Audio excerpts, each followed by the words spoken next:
Welcome to the Agilists Aspire and Achieve in Your Agile Career video podcast series. This series is all about helping you grow, thrive, and make an impact in your career and the community with an Agile mindset. Whether you're just starting out or you're an experienced practitioner, we're here to bring you inspiring stories, actionable advice, and meaningful conversations that will help you navigate and excel in your Agile career, meeting some amazing mentors along the way. Get ready to aspire, achieve, and thrive in the next step in your journey. Shena, welcome. Thank you for coming along today. Hi, Renae. Thanks for having me. How are you? I'm good. Just a bag of nerves because it's the first podcast, but I'm going to try my best. So It's fine. We'll be fine. How about you kick things off by introducing yourself to the listeners, please? Cool. So I'm Shena Goorawa. I am based in Durban, South Africa. I work for a company called Katosis. I lead a team of amazing Agile Delivery Managers, which is coincidentally a team of all women. So we're a team of women in Agile. It was totally unplanned, I promise. I've been fully remote since the start of COVID, and I've had 2 jobs since then, which I suppose I'll talk a little bit more when we go into the questions. Mm-hmm. So yeah, that's pretty much a high-level summary of me. Beautiful. That is unusual to be in a team of women. All women. That's awesome. So yes, first question. How did you start and find your Agile career? Cool. So I'll take you back a little bit in terms of my history. So I come from quite a humble family background where tertiary education, we didn't have savings for that. And I had to be funded by the government in order to pursue my university undergrad degree. So I started at university with this funding, and 2 years into studying, I made a decision to stop and to start working so that I don't rack up this huge bill at the time of starting my career. I applied for jobs, and the first job that was available that I landed was a customer services agent in a UK-based BPO based in South Africa. So this wasn't part of my career plan, but it was the available opportunity at the time, and I had taken it. And I think just with my go-getter personality and just always wanting to excel, I went through various roles within this company, like even heading up my entire department of 52 people in the sales and service department. And that was BPO for Marks and Spencer, a UK brand. Mm-hmm. I went through about 5 years in the company, holding various roles, and I went through a very traumatic retrenchment with 9 days of notice.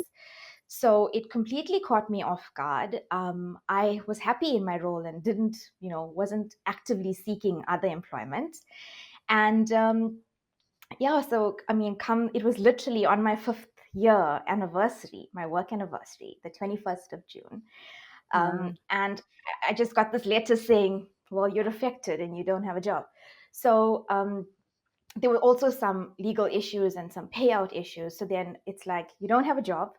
What do you do? So I just started shooting off hordes of applications to any roles that will basically, accept it. And I knew a few people that used to previously work with me. And they decided, okay, well, send us your CVs. We'll get it out there. So fortunately, I ended up a role at a consulting company, and that was in doing software testing. So I applied for the role, I got it, but it was a very junior role, and the salary was lower than what I was currently earning at the time. But I had no other choice. So I took on this role, and I didn't have any software testing experience either. And this company offered a 3-week extensive boot camp, very thoroughly planned, which I actually later contributed and became a trainer on that boot camp, an Agile trainer.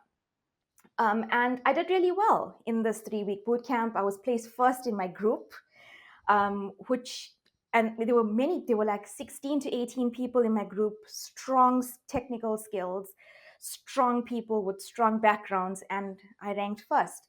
So that's a message to people out there that you can actually come on top even without having these strong skills. It's just about putting the work in. I was at that company for about 8 years, so eight and a bit, so 8.5 years. And I went through various roles. And the first role I started off is as a software tester, basically executing regression testing. Probably the most boring role you could get.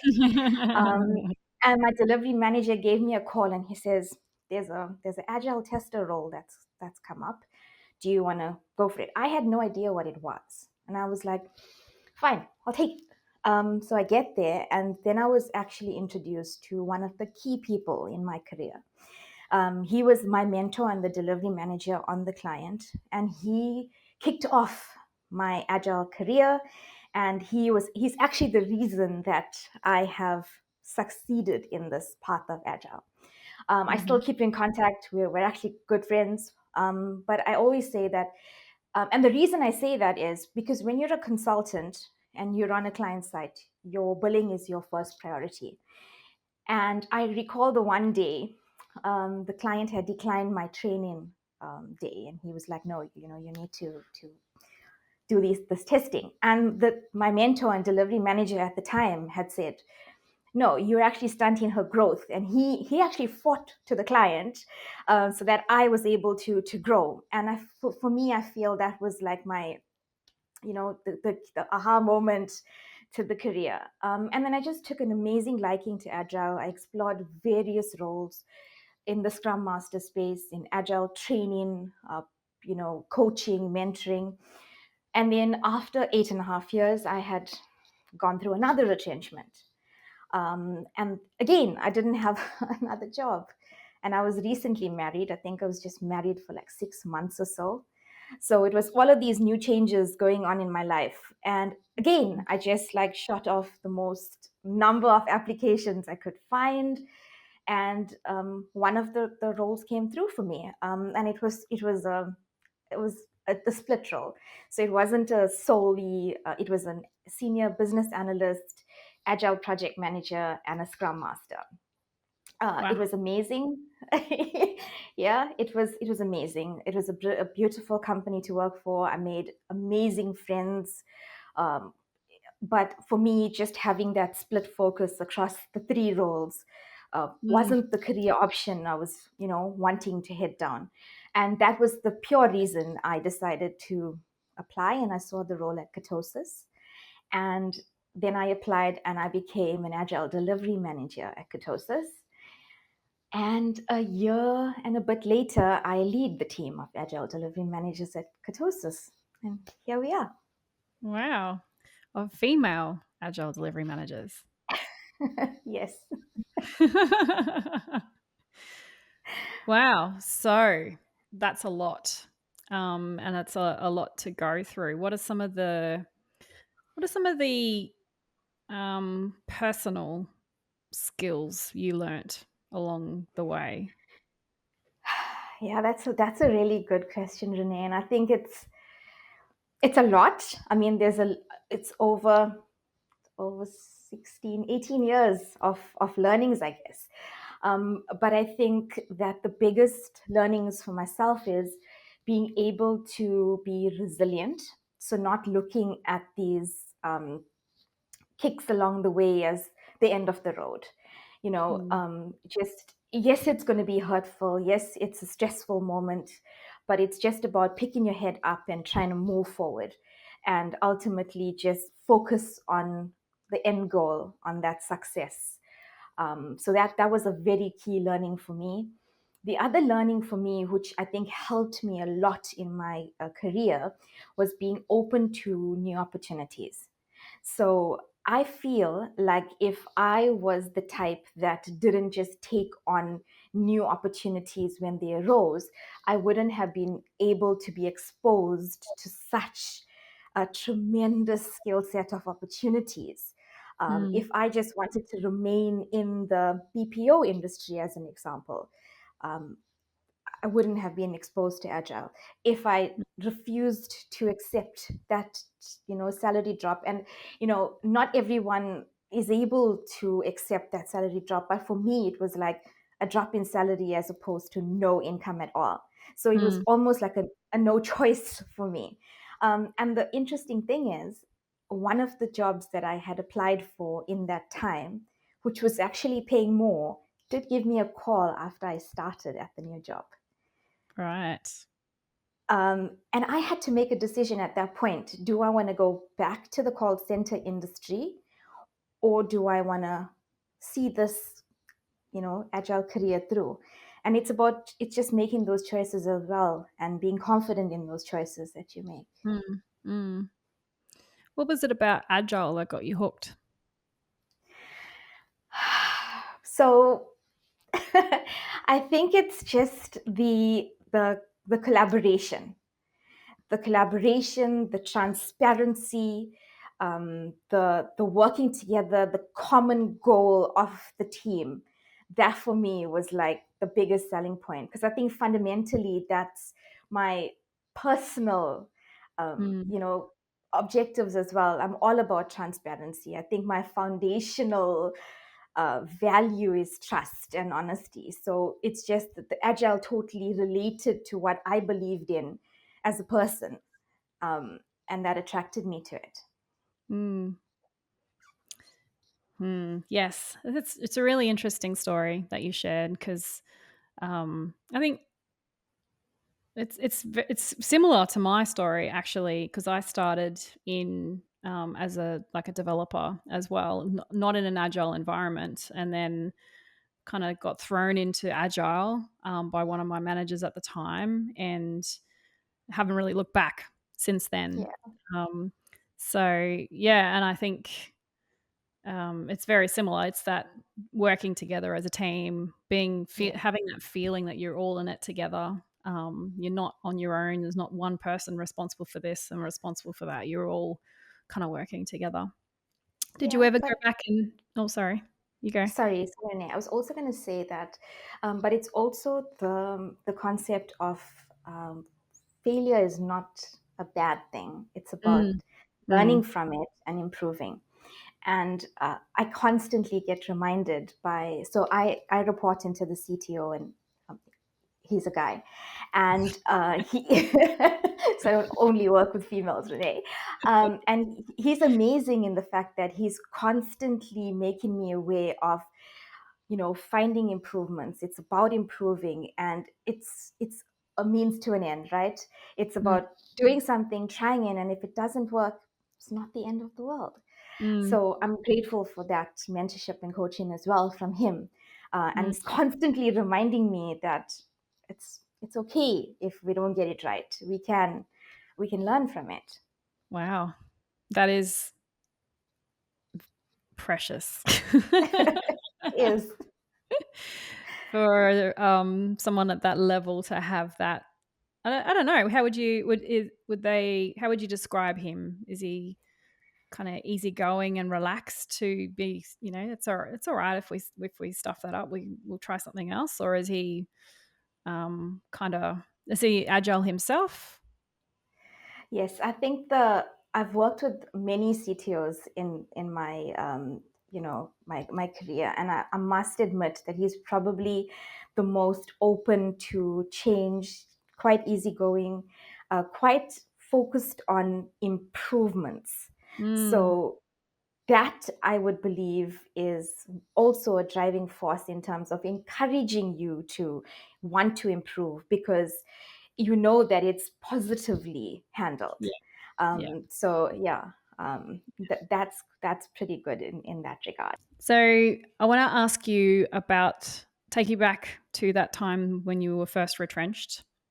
Um, run us through some of the feelings, the emotions that you had at that time. Yeah, you're taking me back. So Sorry. we.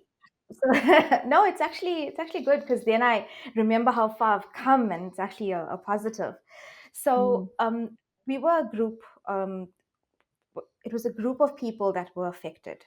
And the company did this, it was called a Section 189 in South Africa. They did it in batches. And we were 3 managers at the time involved with these group of people that were originally affected. And we had to communicate these changes and what was happening. And we weren't affected when we were doing these changes. So Oh. we had gone through it with our direct reports and informed them of this process. And a few days later, we were then told that there's only availability for 1 to remain. Mhm. So a colleague and I, because we had started later, because it was last in, first out, we were actually retrenched. And I know going through it, it was an absolutely emotional experience, because over and above going through this change, we didn't receive the correct there was financial implications, so we didn't get the payout that was needed on time. So it was all of these emotions that we're going through. It was Mm. the emotional aspect of being laid off. It was the emotional aspect of understanding, okay, what's going to happen to your finances? You've got bills to pay. So it was completely emotional, and I know that I just had to like pull myself together and put on a brave face so that I can secure that next job and take it from there. Mm. So that was yeah, Yeah. it was quite emotional, definitely. Did you notice when you went through the second retrenchment, your level of resilience, or the ability to be able to accept the retrenchment and get on with yourself, did that improve? Have you You got would think more resilient? you would think, right? You would think it would, but I think it Yeah. was like, for me personally, it was like reliving the trauma Yeah. again. Yeah. So it was equally, if not more, emotional for me. But I Mhm. must say that the second time, I was stronger as a person because I was quite Mhm. resilient. But I must also admit and give kudos to my husband, because he was an amazing support structure.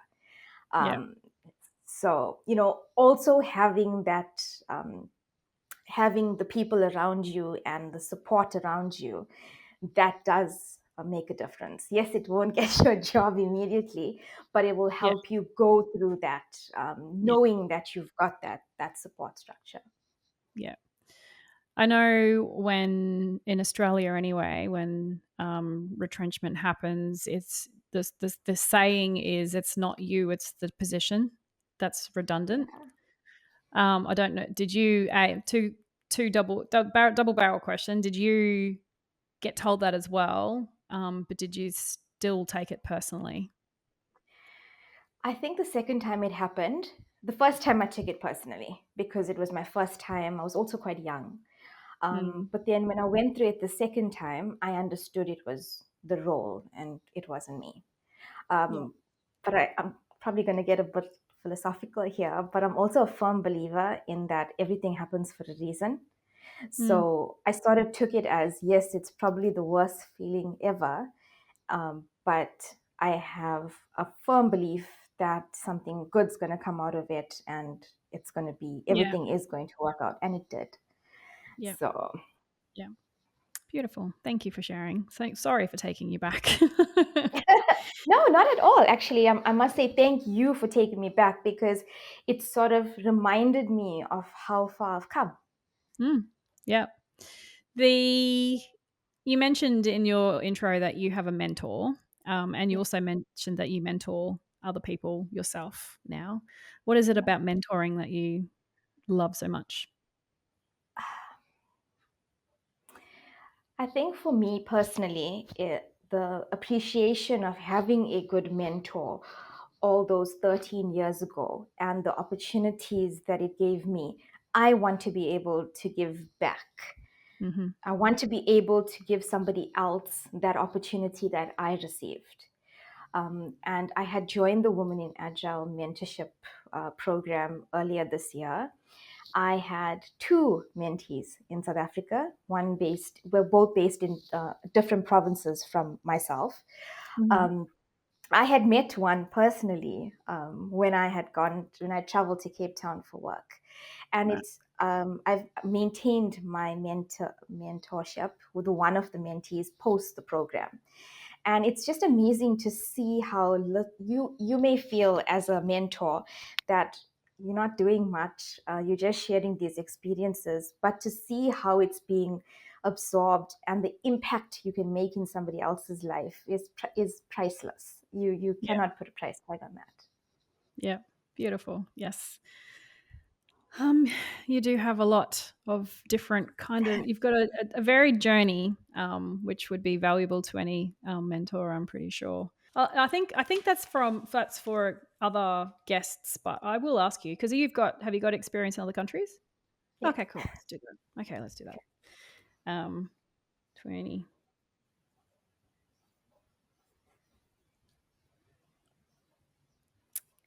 What other countries have you worked in previously? So when I started my career, it was working with a UK-based Hmm. clientele. So Hmm. that's how my career started. When I joined the consultancy and taken up agile training, I was fortunate enough to receive agile training in the UK. So I Oh, had nice. gone to London and received training there. I Hmm. was also part of training development and did on-site training in Ireland as well as Germany, where I met one of the most amazing colleagues who helped me through my agile training in Germany because it was a group of German speaking attendees. And Yeah. there's me, not a clue. So that was it was a really amazing experience. And, the exposure was brilliant. Um, when I also worked in the consultancy, I was exposed and I worked with colleagues that were based in USA, in Netherlands, in Egypt. So yeah, quite vast experience in my current role, also international. My manager is actually based in the UK. I've got senior colleagues that I work with that's based in Luxembourg, in Scotland. Hmm. So yeah, quite a variety of Yeah. experience. And it's kind of I work with a lot of international people as well, but because of where Australia is, like you get a lot of the European and UK and kind of those countries, whereas we're like opposite sides of the world, so Yeah, it doesn't work for Australia and over there. But yes, and how working with all those in the different countries and with different people living in different countries, how do you think that has grown your own skill set? absolutely. It's grown it tremendously. And I'll take you back to when I was in the consultancy and I was the global agile program lead. So basically, I was involved in learning and development, where we worked with the various countries in the consultancy, trying to understand what their agile learning needs were. And we would have these catch up calls with the leads of the various countries. And it was amazing to see how far your agile journeys differed from country to country.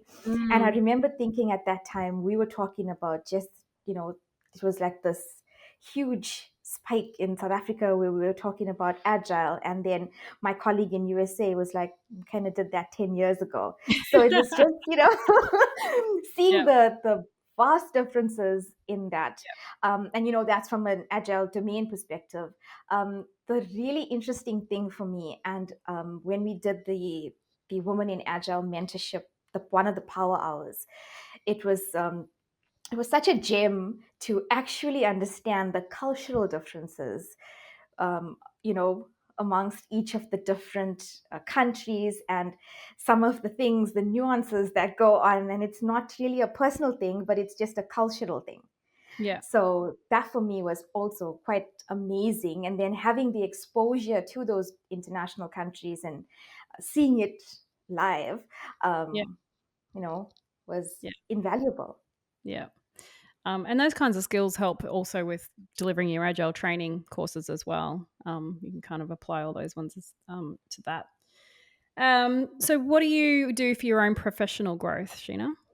So, for my own personal professional growth, I try to be part of there's a Agile group in South Africa. Mm-hmm. So I'm on the LinkedIn page. I look out for some of the workshops, some of the programs that they have, and I try my best to attend the online ones. There's very few and far between in the city that I am. I also keep an eye on the Agile groups that I'm part of on LinkedIn. So a lot of my learnings and resources that I gather a lot are from actually from LinkedIn. Mm-hmm. I've learned a lot from the Women in Agile Power Hours this year as well.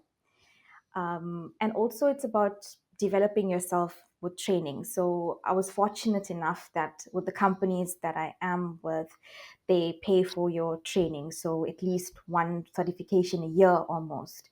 Nice. And that's definitely helped me grow as well, and attending conferences and workshops. Yeah. Yeah. Do you have any final wisdom that you'd like to share with our listeners? Yeah, well, obviously, it's a lot that I've spoken about today. I've tried to highlight at a very high level my career path and then the challenges that I've gone through. But if there's anything that I want to give to the listeners and the words of wisdom, it is resilience is key. You know, turn setbacks into comebacks. Adaptability. Just try and be as adaptable and be open to the various options because you really don't know what's going to come out of it. And me being philosophical again, everything happens for a reason and it all works out in the end. So yeah, that's it from me. Beautiful. Thank you for your time today, Sheena. It's been really lovely speaking to you and learning about your journey. Thanks, Renae. It was great speaking to you too. Thank you for joining us on this episode of Agilists, Aspire and Achieve in Your Career. We hope you found inspiration and practical tips to elevate your Agile journey. Remember, growth doesn't happen alone, so consider exploring the Women in Agile Mentorship Program and/or follow the Agile Careers MPO on LinkedIn to see more content geared towards advancing your careers. A huge thank you to our amazing sponsors, Scrum.org, for their continued support in empowering Agile professionals and creating opportunities for career advancement. Don't forget to subscribe, like, and share your thoughts in the comments. Let us know what topics you'd love to see next. Keep aspiring, keep achieving, and continue thriving in your career.